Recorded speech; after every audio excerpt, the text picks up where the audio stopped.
Dieu est satisfait dans le Christ Jésus. Et sa satisfaction s'étend à tous ceux qui sont en Christ. Tout ce qui ne peut pas être glorifié doit être enterré. Cela doit être mis hors de la vue de Dieu. C'est une loi établie une fois pour toutes. C'est-à-dire que tout ce qui n'est pas juste et en harmonie avec la nature même de Dieu doit être enseveli. Mais cela peut être seulement enterré après avoir été jugé et trouvé digne de mort. C'est pourquoi le jugement s'est étendu à tous les hommes pour la condamnation et la mort s'est manifestée envers tous les hommes. Car tous ont péché. Romains 5, 12, 18. Le Seigneur Jésus, dans sa propre personne, d'une manière symbolique au Jourdain, prenait la place de toute cette race pécheresse. D'une manière représentative, le jugement à l'égard de ce que nous sommes était porté par lui et était accompli. Ce n'était pas simplement le jugement de choses que nous faisons ou que nous ne faisons pas et que les hommes considèrent souvent comme n'étant pas vertueuses, mais le jugement sur ce que nous sommes. Celui qui n'a point connu le péché, il l'a fait devenir péché pour nous, afin que nous devenions en lui justice de Dieu. 2 Corinthiens 5, 21. Maintenant, vous pouvez vous demander pourquoi je vous dis cela. À vous qui, sans nul doute, êtes de véritables enfants du Seigneur. Vous savez probablement tout cela dans votre propre expérience. Et vous voulez certainement le voir dans l'expérience des autres. Mais votre capacité à pouvoir les aider dépendra entièrement du fait que vous êtes pleinement assuré et affermi dans ce domaine de la satisfaction de Dieu. Vous rencontrerez au cours de votre vie des gens qui sont de réels enfants du Seigneur, mais qui sont constamment assaillis par l'incertitude au sujet de leur salut. Ils ont constamment leur regard tourné vers leur propre condition spirituelle et sont absolument paralysés par cette question qui concerne le fondement de leur salut. C'est terrible.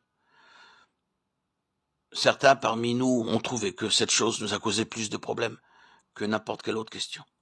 L'assaut satanique vise la foi des enfants de Dieu en utilisant très souvent certains problèmes nerveux ou physiques, ou par bien d'autres manières, essayant de briser cette assurance absolue. S'il y parvient, l'ennemi a une prise pour détruire le témoignage, paralyser le service et mettre la gloire de côté. Quand vous avez ce genre de choses, vous ne trouvez aucune gloire. C'est une chose terrible pour la gloire de devoir s'en aller.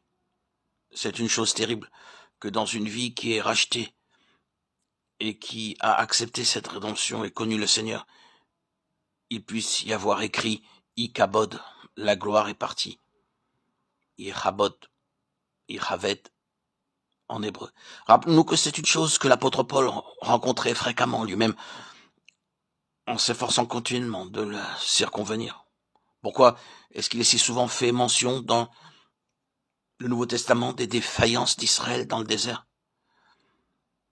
Relisons cette terrible déclaration souvent réitérée dans la lettre aux Hébreux. « Je jurerai, ils n'entreront pas dans mon repos » Hébreux 3.11. Et de nouveau retentit l'appel. « Aujourd'hui, si vous entendez sa voix, n'en décessez pas vos cœurs. » Ce n'est pas un message d'évangélisation pour ceux qui ne sont pas sauvés. Beaucoup de sermons destinés aux incroyants s'appuient sur ces paroles.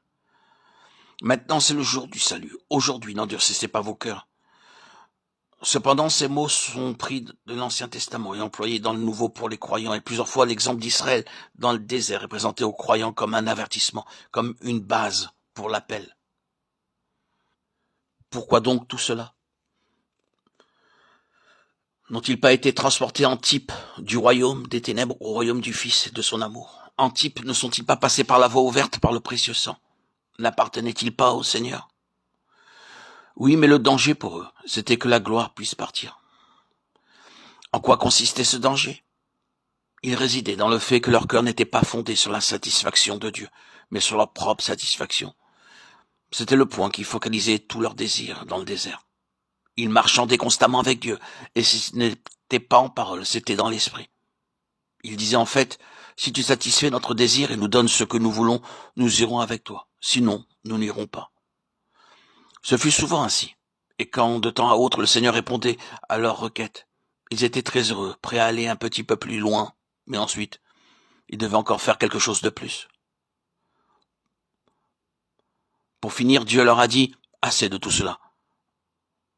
Je vous ai fait sortir pour ma satisfaction, pour mon plaisir, pour ma gloire du pays d'Égypte. Ainsi, parce que vous négociez avec moi, parce que ce fut toujours une affaire liée à votre satisfaction plutôt qu'à la mienne, la gloire est partie et la honte a frappé cette génération, votre génération. Ainsi donc, le Jourdain doit être franchi. Le Jourdain signifie une fois pour toutes plénitude, finalité, surabondance. Il est Seigneur. Nous estimons que si un seul est mort pour tous donc sont morts, et qu'il est mort pour tous, afin que ceux qui vivent ne vivent plus pour eux-mêmes, mais pour celui qui est mort et ressuscité pour eux. 2 Corinthiens 5, 14, 15.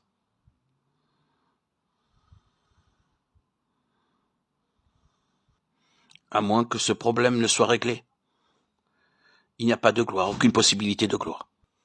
La satisfaction de Dieu doit être saisie par la foi, et la gloire exige que nous reconnaissions, non seulement qu'en Christ, notre être injuste fut enseveli, mais qu'il a enseveli aussi toute possibilité qu'en nous-mêmes, il y ait un jour quelque chose de juste.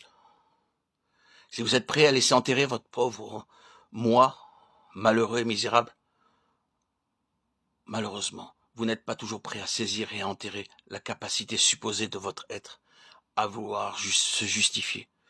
Vous tournez encore et toujours autour de ce misérable cadavre, espérant qu'il produise une certaine vie. La seule chose à faire, c'est de le mettre là où Dieu l'a mis, de l'enterrer. Renoncez à votre moi grossier. Renoncez à votre ego qui aspire toujours aux choses mondaines pour pouvoir vivre l'évangile de la gloire du Dieu satisfait.